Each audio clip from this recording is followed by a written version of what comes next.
Press start when you're ready. Okay. Lovely. Okay, so good afternoon and welcome to the LGBT plus seminar we have for you this afternoon. This is not so much the closing, but the end of a beginning of a conversation. Throughout the whole of February, there's been opportunities and a number of seminars and webinars to discuss this issue. Many of you will have joined Bill at the start of this month, and I know there's been many successful and informative meetings throughout the whole of February, which I hope you've enjoyed. I'm David Levy, I'm the Regional Medical Director for the Northwest for NHS E&I, and I have some colleagues with me today. So if we just go through a couple of colleagues first of all. So David, did you want to introduce yourself?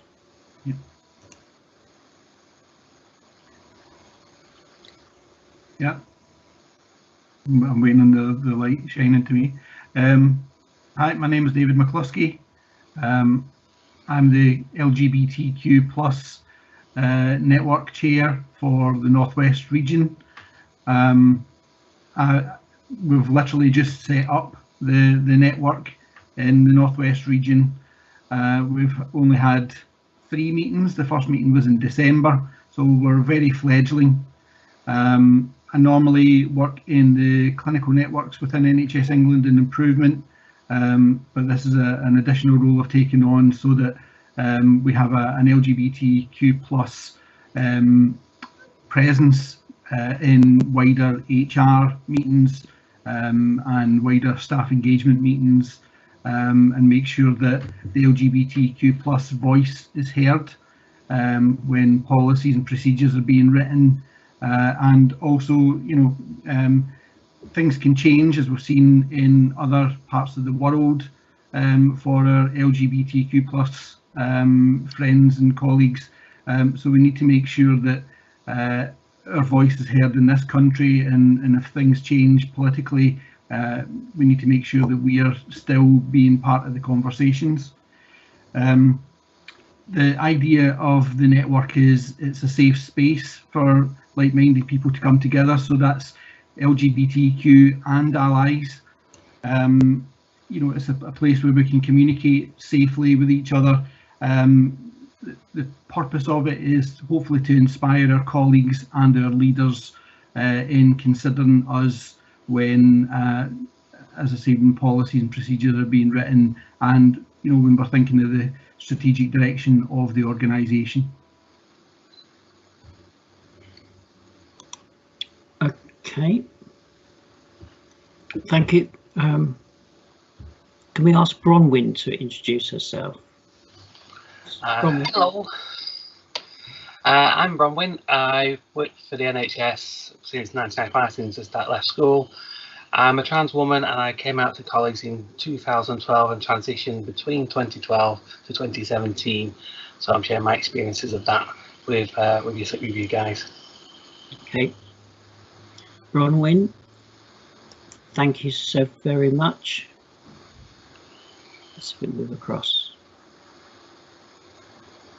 Bronwyn, Eva, can it move across to me now? Don't you love the technology? It's moved to Anthony. Anthony. Well, Anthony, do you want to introduce yourself? Yeah, sure. Thank you. So I'm Anthony Nichols. I'm head of EDI for the Northwest region NHS E&I, looking out to the system. So one of the first pieces of work that we've been doing is to support, develop and enable our staff networks. And we will be running a range of webinars based on diverse protected characteristics. The first of which has been the LGBTQ webinar series through February. So I'm really grateful for people that have joined us and supported us. And as David said, this is kind of the culmination of some of those webinars in a bit of a mop-up session. Okay, thank you. Shall we go to Adam, if possible, to introduce himself?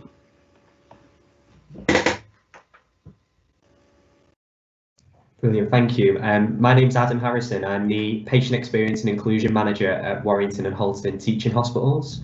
and I'm also the LGBTQA+ Staff Network Chair, really focusing on recognising and celebrating the diversity at Warrington and Halton. So we're here to support all our staff network members and the wider organisation really in educating and transforming, to really focus on LGBTQ matters and the agenda, to really focus and drive that agenda forward through policies, through procedures, but also through general day-to-day discussions. I see my role, I'm quite lucky, I get to look at inclusion from a patient point of view, but also our staff network members as the chair, and I get that real opportunity to drive forward the mindset of thinking inclusively. And the reason for that is because it's the right thing to do. And our network really is about making that safe space so that everyone feels supported at the trust, but also for everyone to be their authentic self. So thank you for inviting me back. Lovely. Okay. Adam, thank you.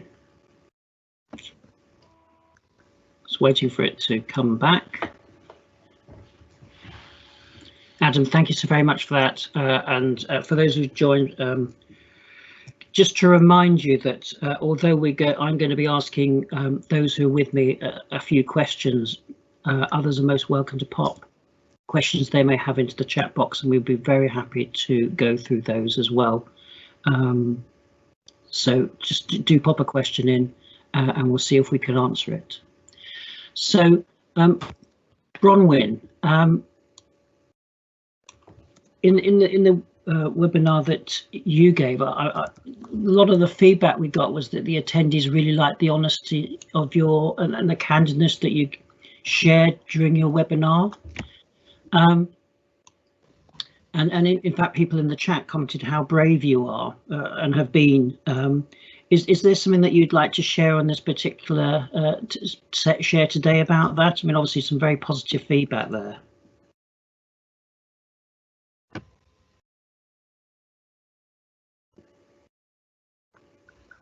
You unmute, Bronwyn.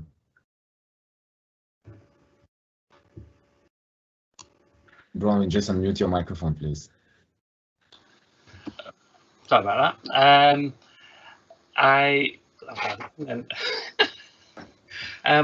didn't feel brave. Honestly, didn't feel brave when I came out. I felt terrified a lot of the time. I was having to come out and be open to people about something that was deeply personal and that people did not know about me at all, and I had no idea how they were going to react. It was all unfounded. There was very positive reaction from everyone I spoke to, and got a lot of support from that. And then when the actual process of transitioning began in earnest in 2013, those first times where you step out that door and you're dressed as yourself, and you do not know for one moment what will happen as you're going out about your daily life. And it was, like I said, it was scary initially, but a lot of that was ill-founded. I did not get the reaction I expected. It was all very positive, very supportive. And in reality, I don't feel like I was brave, because I certainly didn't feel it. But yeah, I suppose I had the courage to recognise what could go wrong and still go through with it. And perhaps I consider it more courageous than brave. That's just my view. People who keep saying I'm brave, but I just don't like people calling me brave. So I don't feel it. Okay. Thank you. So thank you, Bronwyn. Well, I'm delighted it's people have been so supportive. I think that's really important, and it's just kind of so great that people have kind of been able to kind of voice that support for you. So well done. And Anthony, I mean the webinars. I mean you've covered a number of topics, and I just wonder. I mean, it may be useful for others to understand where you got them from, and also in some respects how you identified some of the speakers.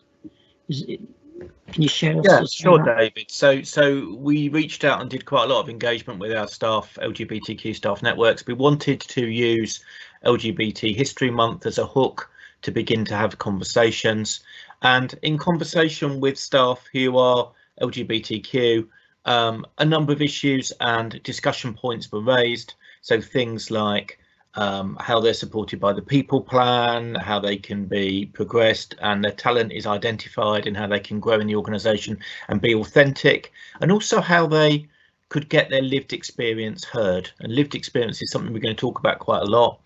Both Adam and Bronwyn have mentioned it, and it's the lens that we look at the work that we do through and the impact it has on others.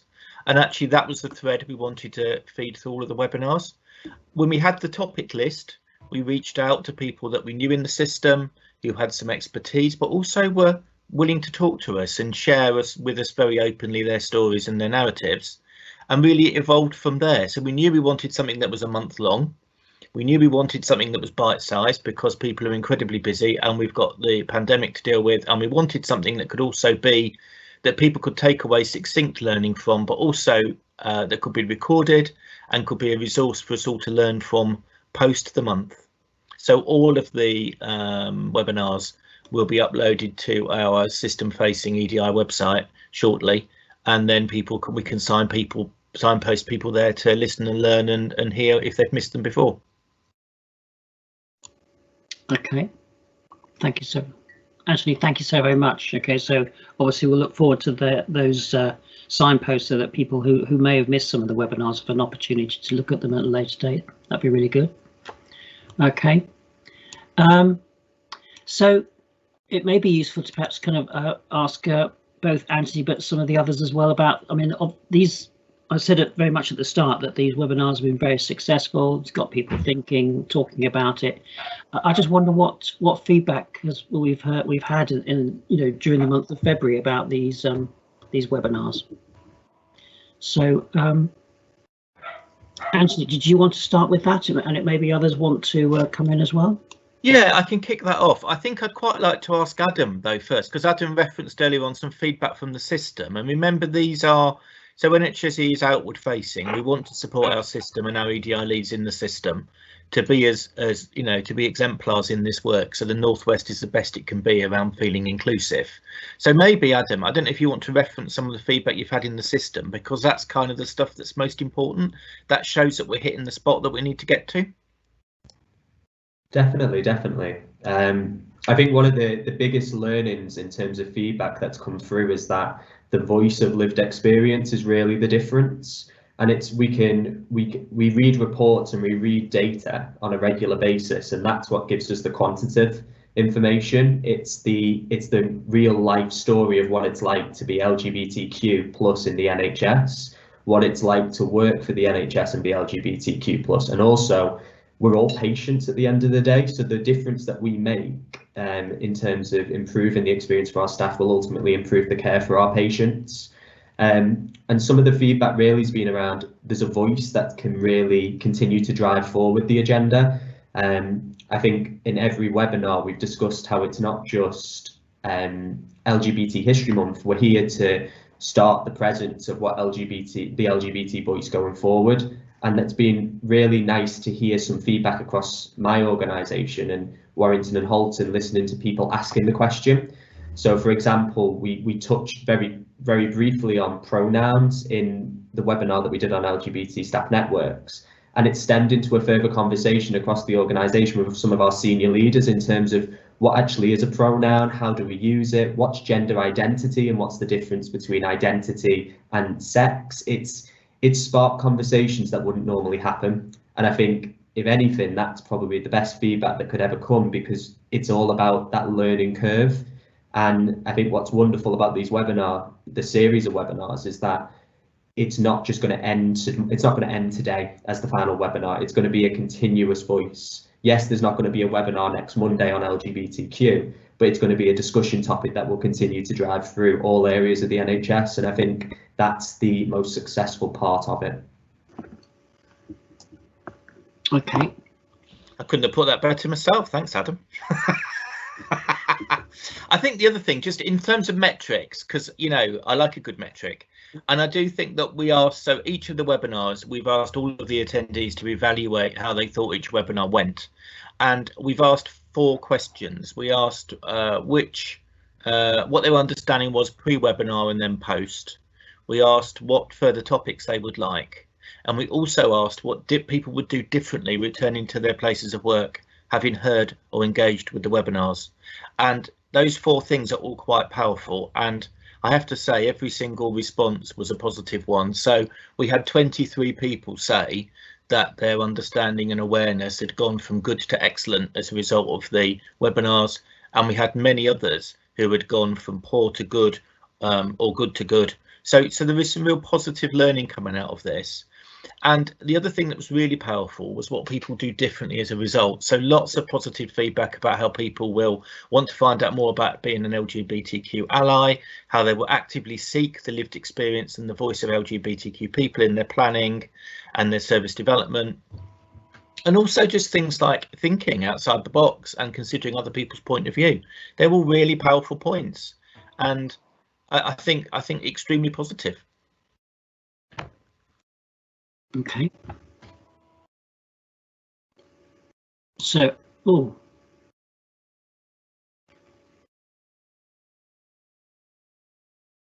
So Anthony, thank you for that. It obviously is, it's great. It's had an impact on staff, and I think it's obviously it rippled out beyond those who've actually attended some of the webinars as well, which is fantastic. So do you have any thoughts about, for example, we've talked about this is the end of the History Month, but going forward, do you have any thoughts about what you'd like to do over the next 6 months or year? Yeah, so the proposal was always that we would use our diversity and inclusion calendar to plot relevant events off of those kind of national hooks and days of celebration. I don't know how many people look at the inclusion calendar, but there was something going on every single day. We don't have capacity to do that, but what we have picked out, I've identified some themes on a once a month basis. Not all that are a month long, some are a day, some are just contribute to other pieces of work, but we will be developing over the years an inclusive hub of information. To give you a couple of ideas, so over the next month we have International Women's Day, we have International Racism Elimination Day, and we also through May have Autism Awareness Month, and we're certainly planning webinars around all of those, and we'll run a rolling programme as we move forward through the year. So very much it will become quite routine. We'll be storing the webinars as a learning hub and a resource, and hopefully people will look out and reach out and ask for more on topics that they think will be of interest. Okay, that's lovely. Anthony. Thank you for that. Let's try again. So I've got there are a few chats in the a few questions in the chat box, David. If you'd like, just let me know when you want to feed those in. I was going to ask a question about allyship, but if you want to take the question. Yeah, no, that's fine. Do that first, and we'll have these later. It's absolutely fine. Okay. Lovely. Okay, so and before we take some of the questions, and I'm delighted people have put them in the box. I want to perhaps just ask David and Bronwyn. I mean, one of the objectives was obviously raising understanding and awareness, but also about LGBTQ plus allyship, and perhaps could you David and then Bronwyn just share with us what that means and what that means to you. Mm-hmm. That'd be really helpful to if you could do that. So if we go to David first of all. Yeah, I mean, you hope that allyship is about something more than just LGBTQ plus History Month. We want allies to be allies all through the year. Some of the things that, to be a good ally, I think you need to understand the history. So, for people who, they might go to the local Pride event, or as I say, coming to some of these webinars, do some reading, find out a little bit about LGBTQ plus history. The Stonewall riots and things like that. Read books about it. The other thing is also, don't expect LGBTQ plus people to always be the people that are, flying the flag. Fly the flag for us.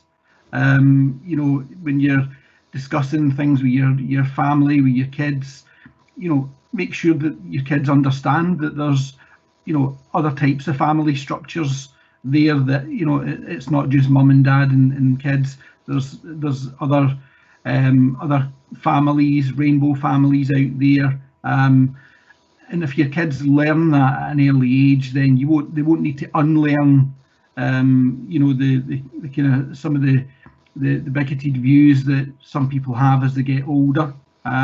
So, you know, just please go out and read and find out a little bit more about why it's important that you support your LGBTQ+ colleagues. Okay, thank you. And Bronwyn? Thinking back to my experience as transition, I think one of the things that really helped me through from the colleagues who were supportive and my allies was that they had to be very patient with me. And I think you have to be patient with a trans person who is coming through a transition process, because they may well have had this within themselves, hidden away for so many years, and suddenly they're out and they race through their teenage years, their 20s, their 30s. So you might, the behaviour might seem a bit off. And if they're going to hormone treatment, then you've got puberty as a factor into it. Going through puberty in your mid-30s, fun, honestly. So you've got to, so from an ally's point of view, if you can be patient with us, that would be really, really helpful for us. Then there's the recognising that how we recognise ourselves might vary over time. Just because we recognise we're trans, that only just begins a journey of what actually that means for us. We may come out as trans, but then work through things and realise we're non-binary. Being respectful and understanding that things may change over time with us as we go through that process. It's being there for us. And avoid a few backhanded comments. Well, that might come across, might seem helpful at the time, but sometimes it can be a bit, okay. Like, oh, you like a real woman? Yeah, really, thanks. Just little things like that, really. Just treat us as human beings first of all. Challenge any misconceptions you hear. So if someone comes up and starts telling you what they believe about the community, but prepare to challenge someone if you're hearing something particularly discriminatory. Just think around those sorts of areas, and doing that can be a huge support for us as a trans community. And as was mentioned before, don't rely on us to have all the answers. Quite often we're trying to work them out for ourselves. That's true. Yeah. It's also important to say, you know, everybody makes mistakes as well. So if you make a mistake, acknowledge it, apologise, move on. You know, don't perpetrate the mistake. You know, we all do it. So it's how we react to that that's important. Totally agree with that. The amount of times I have people falling over themselves because they got my pronouns wrong. And they would have thought, oh, I should have said that. And I said, don't worry about it. You've known me for so many years. You're going to make these mistakes. So don't get too worked up over mistakes. We know we accept that that's the case as we go through. So that's fine. Okay. That's really helpful, thank you. So, Anthony, so thank you for that, and thank you for those really helpful comments about allyship. So, Anthony, you've mentioned you've got some questions there in the chat box. Did you want to run through those and see if we can answer them? Yeah, absolutely. So the first one is aimed for Bronwyn. So, Bronwyn, do you feel as though, and I know you mentioned this on your original webinar, but if people missed that, and I suspect this person didn't hear that, so this is kind of what they're interested in. So did you feel that the NHS supported you through those early steps of presenting your true self? I think I was very, very lucky in that respect, and yes, I did. We had a number of challenges, just practical things like toilets and whatnot to get by. Unfortunately, we live in a very binary society, so everything's male or female. And in those early days before hormones and things, I decided myself to make a decision to help balance that.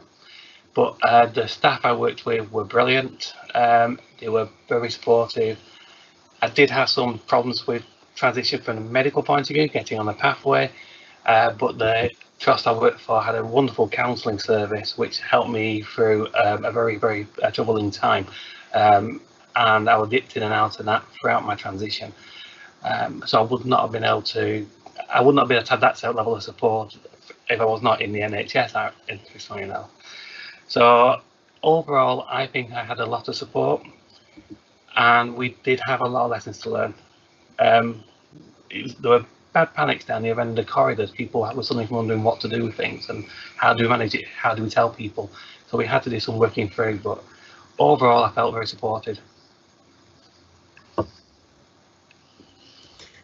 Thanks, Bronwyn, that's really helpful. Another question in the chat then. So how do we carry on LGBTQ support through the whole year? So we've hung this off of History Month through February. How do we keep the momentum going? Ideas from the panel, what do you think?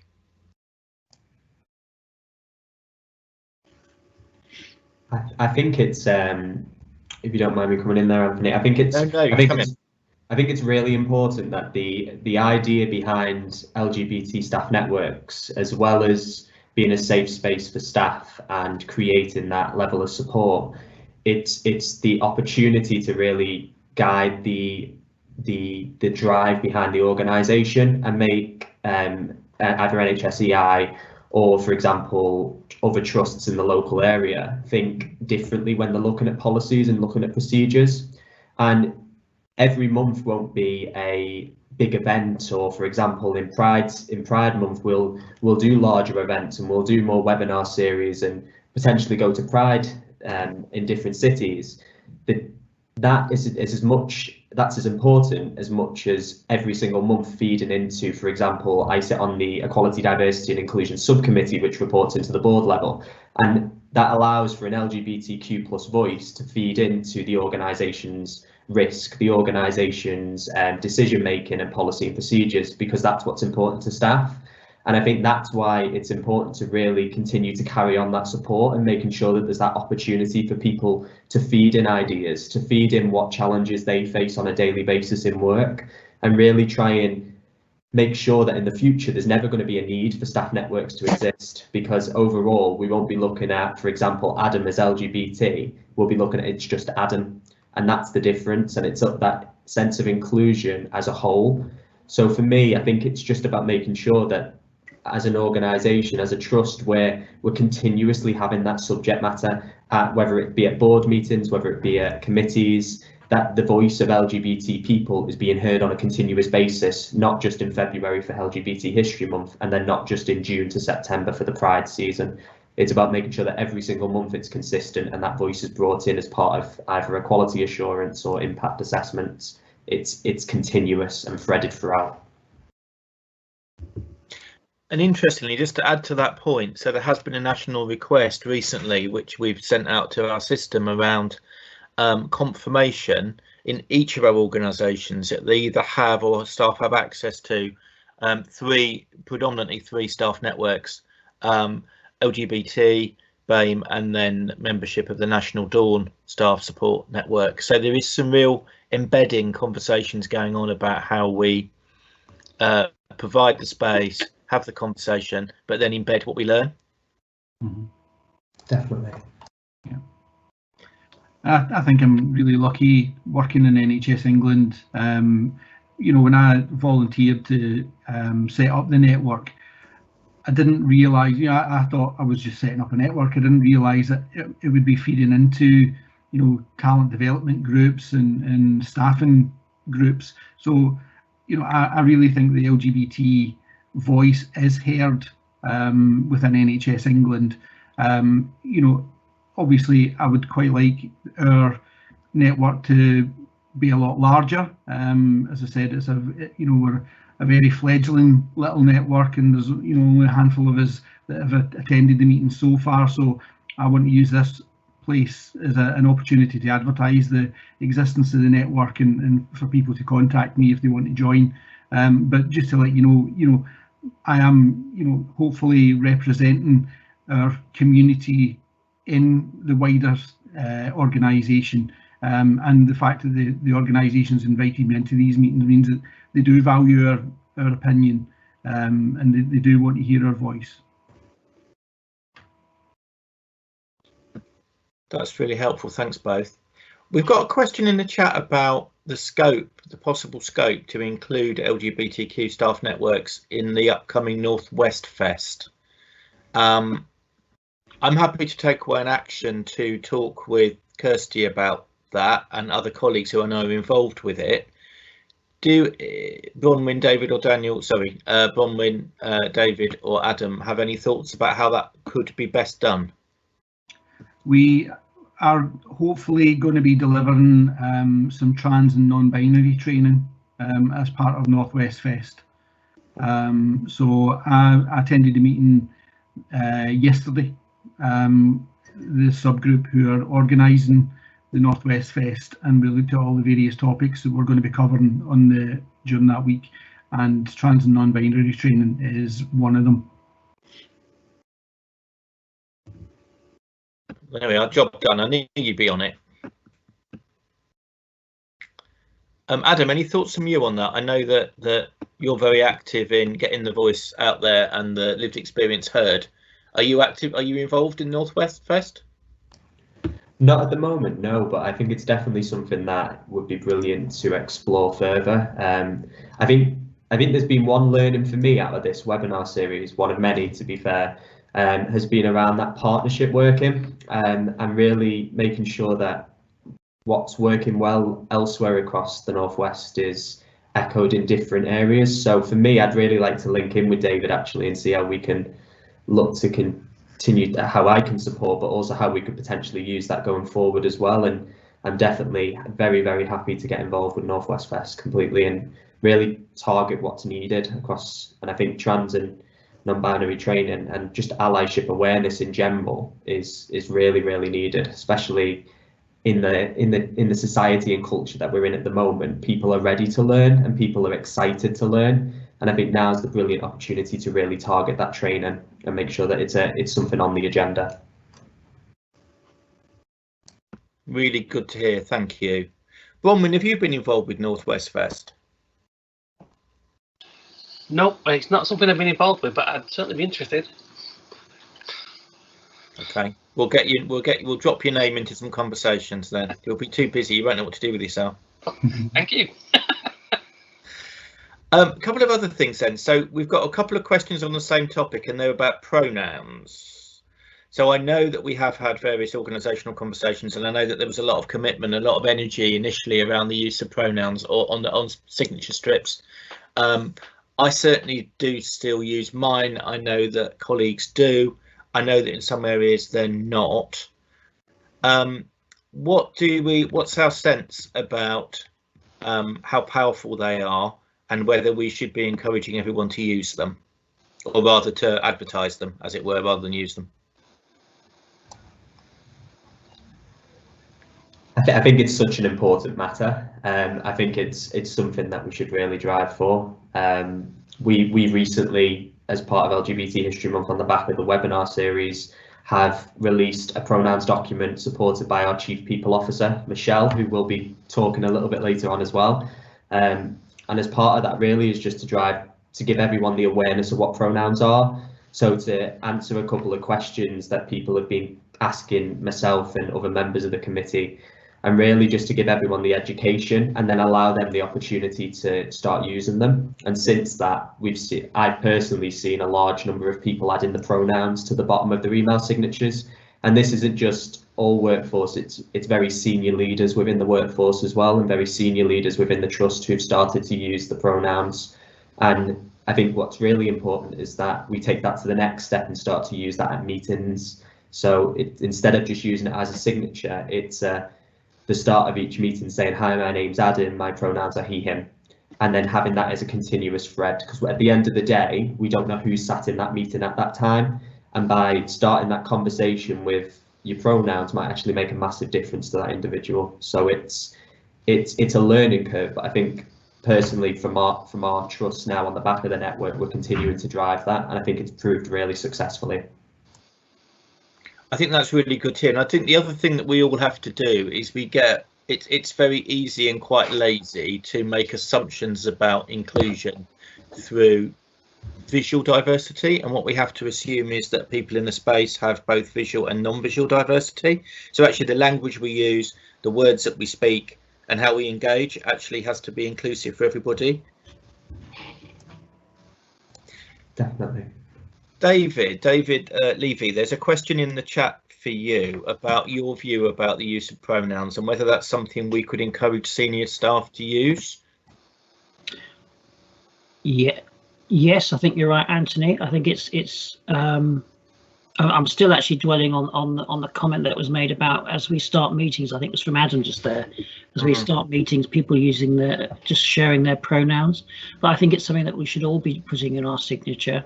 I know a number of staff increasingly are doing so, which is good.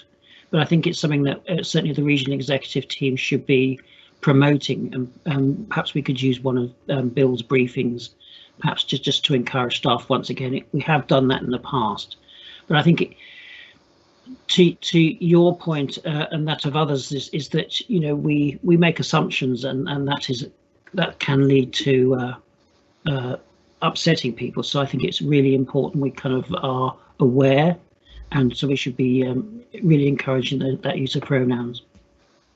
Could one other question just for you, or for you and Bill, really, is would it be possible for you and or Bill to raise the profile of the Northwest LGBTQ network and the learning from this webinar series in the next regional briefing? I'm sure we could do so. I'm sure Bill would be delighted to do that, and I think what we'll do is just work with his office, because I think it has been a great success. I know Bill opened it, and we would welcome the opportunity, I think, to reflect the success of this, and also help staff understand this was not a one-off event. It's the start of a long journey together.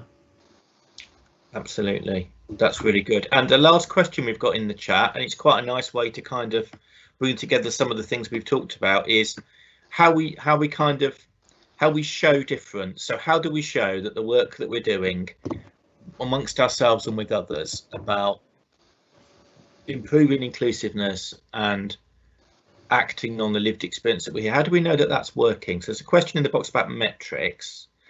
So what sort of metrics would we like to see?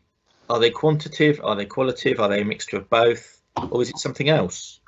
Can I come to you? Can I ask you kind of to answer in order? Bronwyn, would you go first, and then Daniel, and then Adam? Sorry, David, and then Adam.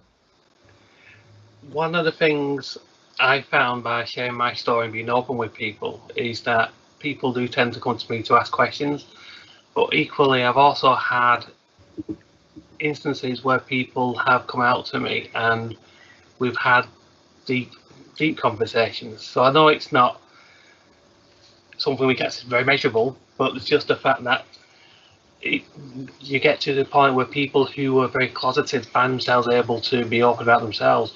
And in one scenario, someone told me openly that they felt they could never transition themselves, and they had gender reassignment surgery last year, which was basically off the back of the fact that she'd heard my story and realised that she could do it. So hearing stories like that from me sharing my experience it's heartwarming to know that I can make a difference just by talking. And so it's more that sort of feedback I would receive that would give me some positive sign that they're having a good effect on people generally.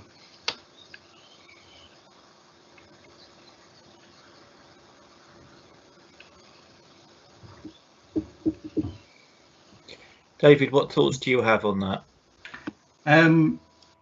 Yeah, as Adam mentioned earlier, it would be good that we wouldn't need, these types of networks, but at the moment we do. So, for me, success would be, a lot more people joining the network. But then the conversations that we have within the network, I would hope that they wouldn't be around things like bullying and harassment and, having to justify yourself to your colleagues. Everybody has the right to be themselves when they come to work, and it would be, it'd be really good if that was the case for every colleague within NHS England, that they felt confident about who they are, and felt that there was no way that they were going to be scrutinised or bullied or harassed. So the network meetings, they are very informal. We don't have a standing agenda.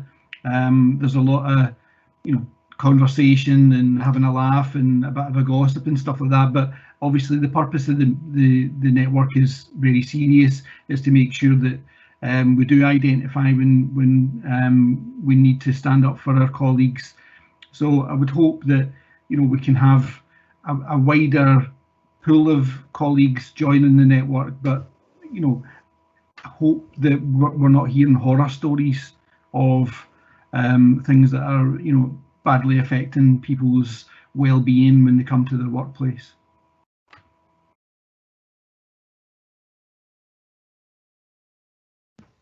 Okay. And Adam, how about you?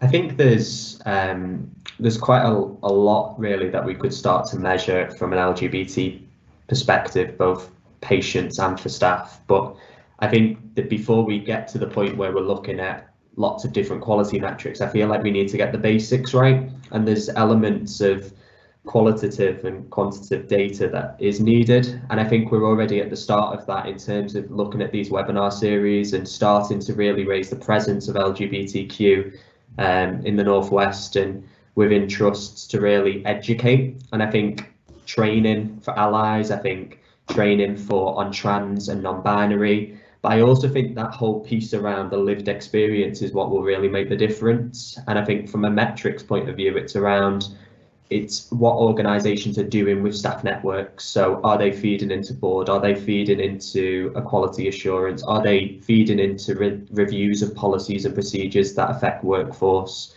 And are the views actually being listened to? But I do agree with David, and I think that one thing we have started to do with the network at Warrington and Halton is kind of create that social aspect of the network as well. So we run like a quiz night, and we're doing different ideas outside of COVID to try and make people's experience at work a brilliant experience, no matter if you're LGBTQ plus or an ally or anyone. And it's that whole place of feeling your true self at work. And I think that ultimately is the biggest quality metric we could ever look at, is do people feel their true authentic self, and do they feel that they can come to work and be, hi, I'm Adam. It's not, hi, I'm Adam, chair of the LGBTQA plus network. And there's a lot to go in terms of education, but I think we're just at the start of it. And I think this has really helped shape how people are thinking and how we can continue to grow.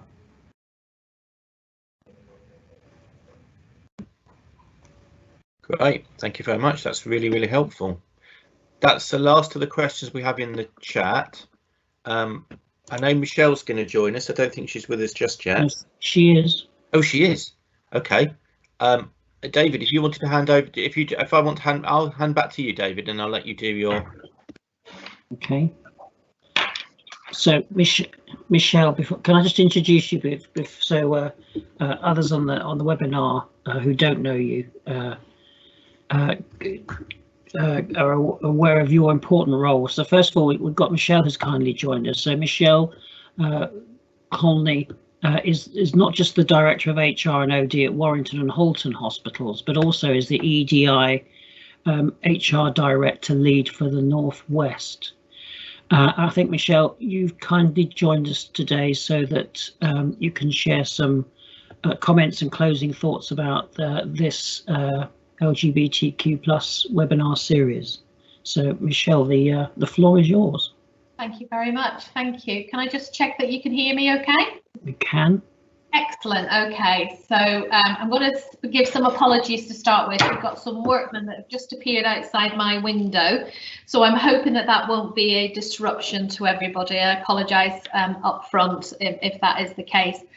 Can I thank you very much for the invitation to come and close this fantastic series of webinars. I really do appreciate Anthony having invited myself to participate in these events. One of the things that I wanted to do was to first of all introduce myself, as you've just done, David, but also to confirm my pronouns are she and her. I was actually listening to the questions that were said beforehand. I didn't change my slides, they were already there, it was already up there.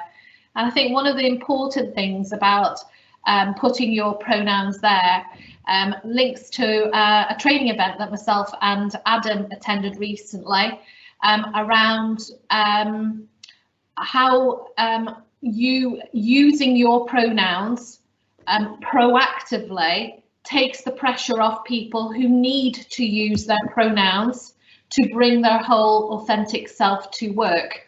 So if this becomes more of a norm that you are utilising in meetings and introducing yourself using your pronouns, then it becomes more less of a pressure to be the only person in the room that is actually using it. So I think, you know, in terms of inclusivity, it's really, really important that we do start to utilise pronouns, not just in emails, but in meeting structures. Are you able to move my slides forward for me, please? So that's not moved forward yet.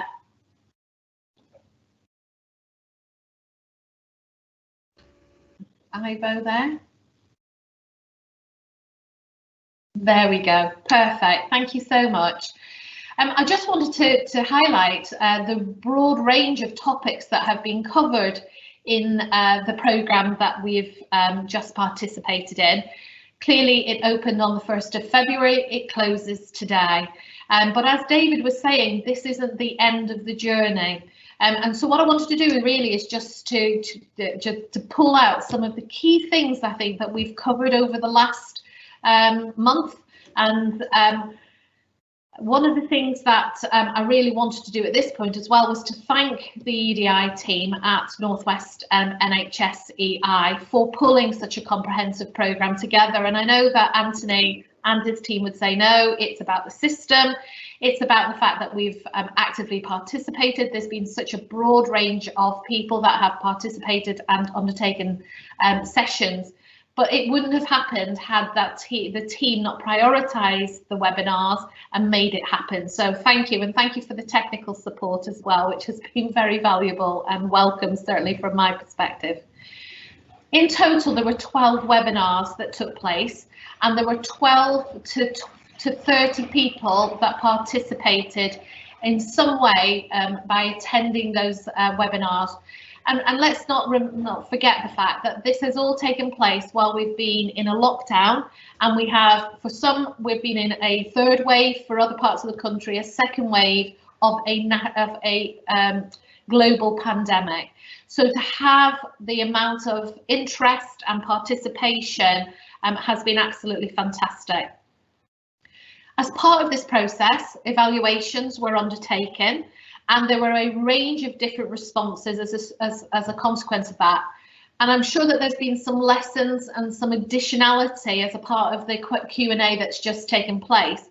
But some of the thoughts around future topics are around more information around allyship, more information in the future around LGBTQ plus mental health related topics, and a lot more around intersectionality in LGBTQ and other faith groups. So I think that will be something really great to put on as we move forward from the February History Month, to continue to really build on the interest and the equality agenda that the Northwest and the rest of the country is driving forward. There's also been a range of feedback through the SurveyMonkey that individuals participated in, and again that will be built upon in terms of sessions that need to be to be offered, but also around our own personal local drive to take this work forward. It'd be really good as well through the networks to really build on the work that's been driven through this this month.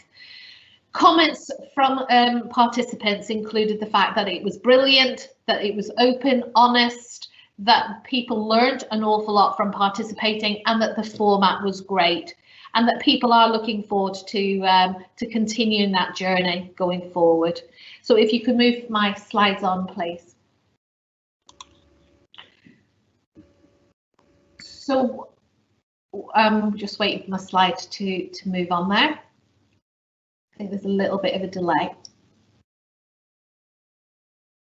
So one of the things I think that we need to be really mindful of is the fact that the LGBTQ plus History Month has a range of different purposes. First of all, it is to celebrate the LGBTQ plus community, to recognise the history and the journey that people have been on, to recognise the value in a lot of the information that is out there so that we can become informed, that we can learn from the messages from the past and build on those for the future.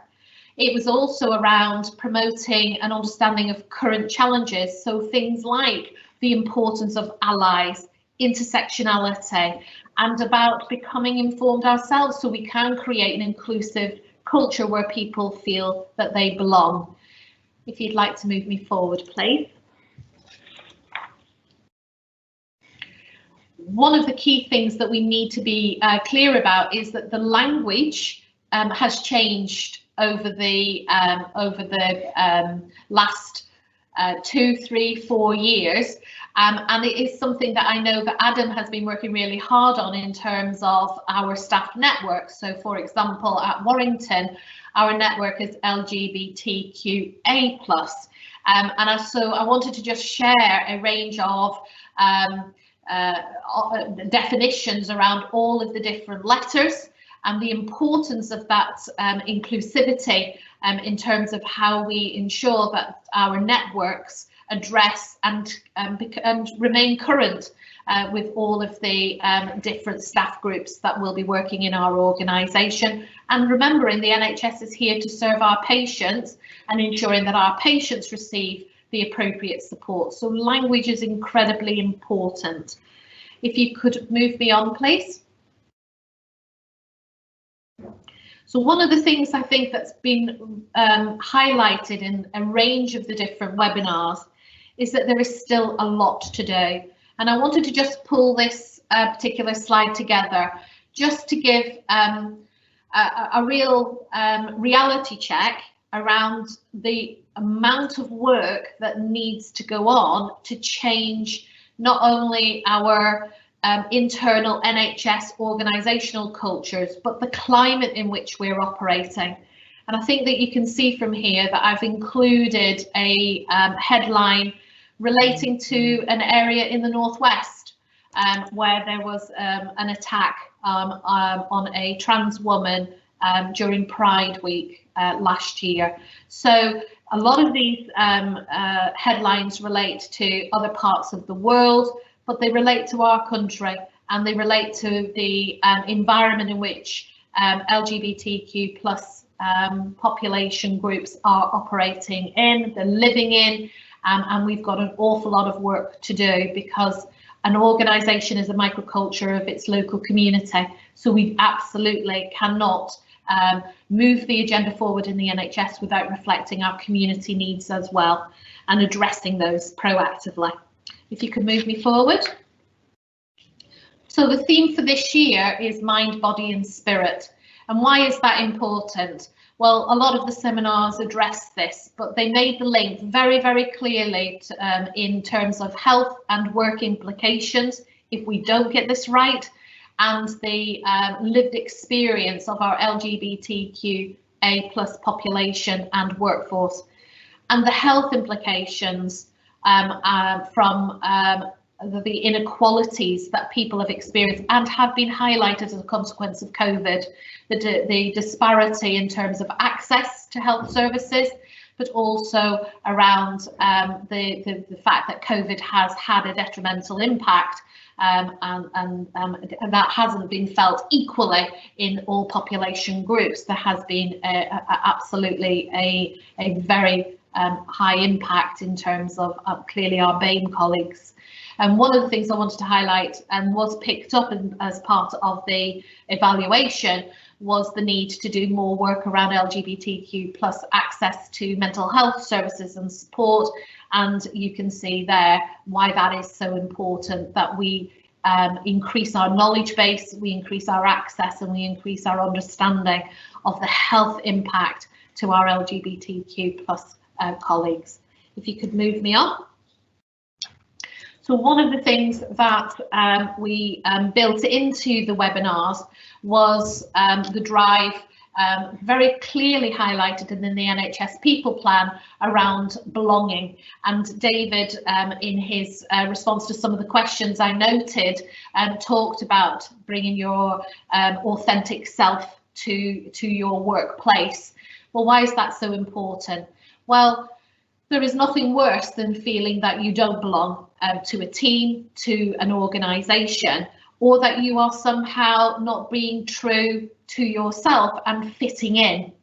And that has a detrimental effect. We've just looked at mind, body and spirit. Why is that important? Well, it's clearly important that you feel comfortable and confident to be your authentic self. That isn't that you would be outed at work, that this is about where you are on your journey, this is your information, this is your lived experience, but that you should be able to bring your authentic self to work and be comfortable and confident that you are not going to be treated at a disadvantage in a discriminatory way by your colleagues in organisations. It's absolutely critical that we address this, and there are some fantastic pieces of work that are coming out as a consequence of the NHS People Plan, which we do need to actively engage in.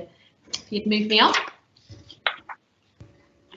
So what I wanted to do was to highlight the learning that I think, some of the key messages that for me came out from the webinars. And there were so many that I could have selected, but I think I've highlighted some of the key ones for us. If you could move me on. So I think one of the key messages that came out was around recognising our own individual power and privilege.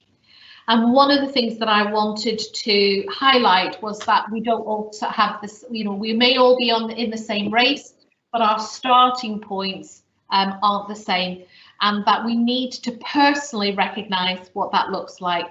I don't know if I was able to move my slide on for me. So I think this diagram, I'm hoping that you will be familiar with it, but it is a power and privilege cycle. And what it effectively does is that the further away from the centre, from the power source, the more disadvantaged and the more marginalised you are likely to be. And I think everybody thinks that we all start at the same point. We come in, we may be a staff nurse, we may be a support worker, and that our starting points are all the same. But when you look at your power and your privilege, it becomes really clear that our starting points are very different. And as organisations, we need to be absolutely mindful of the fact that for individuals, we have to ensure that our inclusivity, our opportunities to promotions, our recruitment practices are balancing out the power and the privilege, and that as existing workers in the organisation, that we're utilising our power and privilege to ensure that we create a voice and equality for all of our workforce. Really, really important. One of the things I wanted to signpost you to, in addition to this wheel, there is a really useful tool on the BBC website, and the tool itself is called the Ally Tracker, and it's a really useful way of identifying through a series of questions where your starting point might be, and it's and something that I think that you might find useful to really get a sense of what impact some of the protected characteristics may have on your starting point in terms of taking on this power and privilege concept. If you could move me on. So one of the things that the webinars addressed, and one of the things that was picked up in terms of the evaluation, was around the importance of allies. And one of the things that I really wanted to stress today is the importance for allies to inform themselves. It is an ally's responsibility to understand the agenda and to educate themselves about the issues. They're not always going to get it right. They're not always going to have the answers, but they need to be open-minded and they need to be active. It isn't something that you sign up to as a badge of honour. It is something that you live and you develop and you live and breathe over the course of your time in an organisation, etc. And there are a range of different ally roles that you can take on, but there are 4 key elements that I wanted to highlight. The key to an ally is that they step up. This isn't a passive process. If they see something happening, then they need to address it and they need to amplify the voice of the LGBTQ plus community and the workforce in the NHS. So the 4 things that I want to highlight that's a really important role for allies is around challenging biased communications, amplifying voices, being comfortable in getting it wrong, but learning from that and making it right moving forward, and around people development. If you could move me forward, please.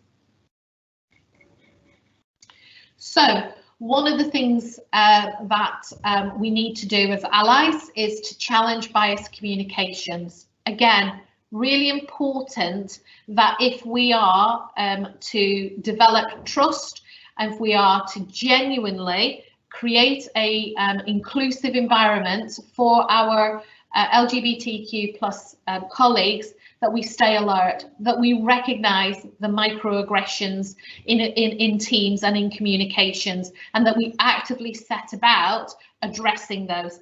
And there are a range of different roles that allies can take on, as I've previously said. We can be a sponsor, we can be a champion, we can be an amplifier, we can be an advocate, we can be an upstander, a knowledge seeker, or a confidant. And all of those are legitimate ally roles, but all of them are about creating an environment of belonging. The other thing we need to do is amplify voices. So it's again important that we recognise the fact that we mustn't silo individuals, that we're complex individuals, and that we need to look at an understanding of intersectionality. And I know that, for example, in my organisation, Adam works with Suresh as part of our BAME staff network to ensure that when we're taking forward our work around allies, we're looking at the whole individual and the complexities that we all have and our personal lived experiences. One of the key things as well is we don't speak on behalf of people, and that we don't assume that people want to be defined by LGBTQ, that this is something that they themselves need to drive this agenda. And as an ally, we need to be mindful that we are amplifying voices, but we're not speaking on behalf of people in a way that almost undermines them. If you could move me forward. So I've previously said, and Adam will regularly talk about the difference between intent and impact, but one of the things that we really do need to understand is what impact does what we are saying, the language we use in organisations, the fact that we will be, ensuring that we take our pronouns work forward, etc. But certainly some of the feedback that we've had through our staff networks has been around things like the language that has been used. The term, preference, for example, has been offensive, and we need to make sure that we're learning and that we don't repeat it, and that we take the time as allies to really understand what the starting point is, what our knowledge base is, so that we can move forward together. And then again around development and ensuring that we're really looking at the underrepresentation in development opportunities, creating the visibility, being a sponsor and an advocate, and promoting the voice of our LGBTQ communities. And one of the really important things that came out from some of the national steering directors from NHSEI has been around the fact that how do we know that our BAME staff networks, our LGBTQ plus staff networks are influencing the board around decision making around accessibility and addressing the disparity that has been evident because of COVID. Well, we need to open those doors. We need to ensure that our boards are represented and that we are addressing all of the issues in model employer and taking forward a truly representative organisation. If you could move me forward. So again, from the webinars, the things that have really jumped out are things like staying alert and retaining our awareness around the agenda for LGBTQ equality in organisations. So we have to be clear that we are actively listening as organisations and as individuals. So what's my role as a Chief People Officer? I need to ensure that I'm connected to my staff networks and to a whole range of different members of our workforce in order to listen to lived experience, to understand what the experience is of working in my organisation and the wider NHS as a whole. I need to not judge and remember that all of our life experiences are different and to reflect that intersectionality of individuals' lived experience. To notice, to actively be aware when people are uncomfortable, to look out for things like microaggressions and to take responsibility for that as a leader in the organisation. But as we've already said, wouldn't it be fantastic if we got to a point where we didn't need staff networks because everybody was able to bring their authentic self to work? But we're not in that time at this moment in time, and so we need to ensure that we're absolutely mindful and alert to anything that indicates that perhaps the culture isn't the one that we would want to be working in, and address it in the moment. And then give people time and space. One of the key things here is around that the change in the culture and creating belonging isn't just going to happen. So, for example, Adam, when he did his session, I know that there was some talk around the protected time and the recognition that goes into staff networks. So Adam has protected time, but it's not just about Adam having protected time. We need to ensure that anybody that wants to attend events, networks and sessions is also enabled to do so. And so we'll be working really hard to ensure that people are given the time to change the culture to the one that we really want to work and operate in. If you could move me forward.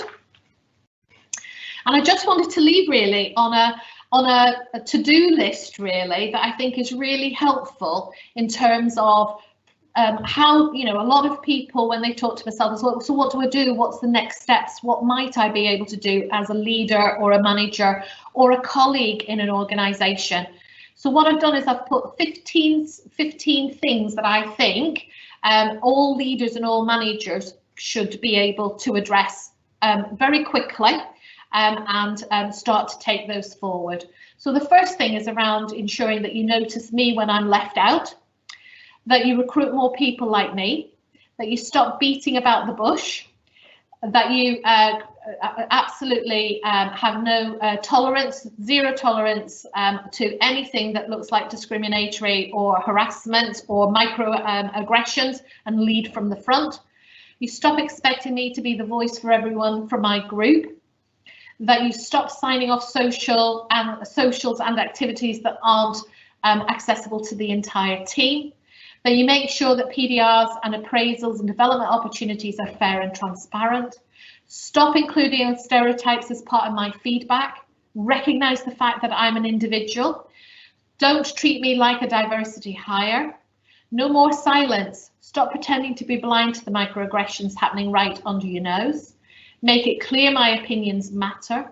Stop treating me differently to others. Listen to me. Let me be heard and amplify my voice. And I think the key message there is within all of our powers to affect the feelings of belonging at work. And if you move me on, I want to say thank you. Lovely, Michelle. Michelle, thank you so very much indeed. Lots of important points there, very thought-provoking. I'd like to thank you for that presentation. Thank you. Thank you. Anthony, I assume it's time for us to close. And if we are to do so, I was going to thank you, Bronwyn, and Adam, and Evo, who's run the slides and everything so expertly today, for what's been an excellent summary and close of this History Month. So I just wanted to say thank you so very much for all your help today. Anthony, is there anything you particularly wanted to close with? No, I just also wanted to thank Evo and also the comms team for supporting us, because the reason that the take up on this has been so good is because we've really pushed it into the system and we've really advertised it, and we've really tried to engage people in and interact with the sessions. So no, just to say thank you for everybody who's been involved, who's listened, who's contributed and who's presented. Really powerful month, and I hope we can keep going forward. Lovely. Okay. So with those thoughts, shall we give everybody time for a cup of tea this Friday afternoon? Is that okay? Anyway, thank you so very much indeed. Thank you for joining, and remember, this has been about raising awareness, but although we talk about metrics, think about your behaviours, and there were those 15 points that Michelle shared with us towards the end. Okay, thank you so very much indeed. And thank you, David. Do take care. Okay, all the very best. Bye now. Thank you.